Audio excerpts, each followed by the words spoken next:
Thankfully, most of the time we're able to do a wall no more than 4 feet high because that's the height you're allowed to do it without a permit.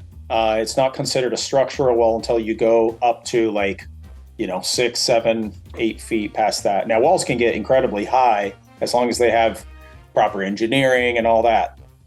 Our specialty seems 90% of the time we're doing those lower walls because those are what suit homeowners, residential projects for the most part. They're trying to find a way to do this efficiently, save money. So we find a way, even if we have to do terracing, where we'll do a wall up to a certain point, step it back, and then do another wall, we can do that. And so we play with those ideas. But 4 foot is that mark you're looking for. In some cases, you can play with that height a little bit by increasing the bottom of the wall, by adding some soil at the base. But those are things that we talk about. But typically 4 foot, that's the number you're looking at.